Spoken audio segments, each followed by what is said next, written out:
first section and most important one is customer segments. This is all about, without a customer, you won't have a business. So clearly you need to identify those customers, whether you're doing something like mass market, maybe like an eBay, for instance, you want a broad section of customers, or whether you want something niche. So in other words, you might be a construction industry who's looking to match that with develop a platform that matches people that need machines versus people that want to lease them, buy them, or that have the machines. Really, this is about understanding your customers, really doing your research. What are the problems that you're trying to address? Think about what their problems are. A good way to do this is quite quickly to put together a customer profile.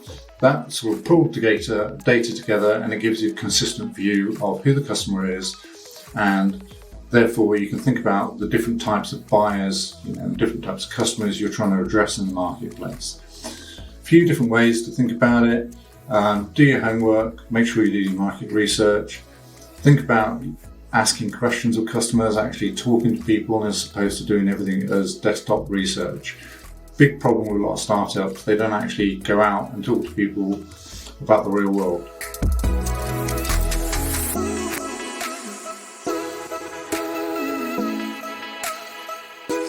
The most important thing that you're trying to address in the market is offering some sort of value to customers. And value is talked about enormously, but let's just define it a bit. So in other words, if you're a business-to-business customer, you might be looking at helping them save time, money, costs, do things faster, be more efficient. These are all performance criteria that your product or service might help a customer with. Value in a market can be all sorts of different things. What you need to do is really hone in on how and what value you offer, and then wrap it up in a way that customers can clearly understand it. Because a lot of people generate products or services, but they don't explain them clearly, and therefore customers don't really understand what the value or why they should buy. So think of the value proposition as, what's the value? How do I wrap it up? How do I package it so that it's easy to understand, and so that people can kind of quickly lock onto you and go, I know what you do, I know why I should buy, and I know what problem you're trying to solve.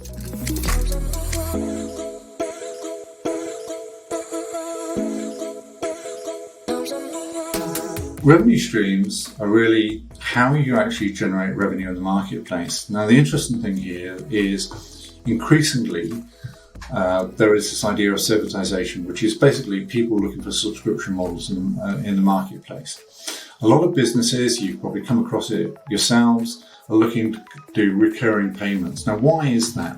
The interesting thing is recurring payments give you a longer relationship with a customer, gives you continued reason to engage with them, talk to them, and build your products or service around them. In terms of how that sits in the bank then, that means you have continually a set of revenue that grows as your customers grow. And this is why some of the bigger players in the market use these type of models. If you think of Spotify, for instance, although that offers a free offer, it also provides a subscription model. And it's really the subscription model that drives it.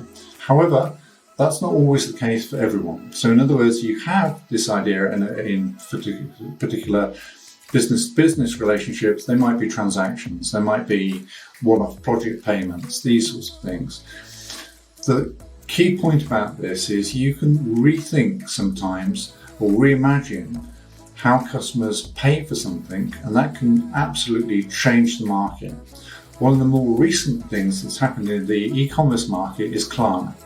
So instead of paying for one product at one time, you can now actually split the payments across 3 months. And PayPal was the dominant, or one of the dominant e-commerce gateways.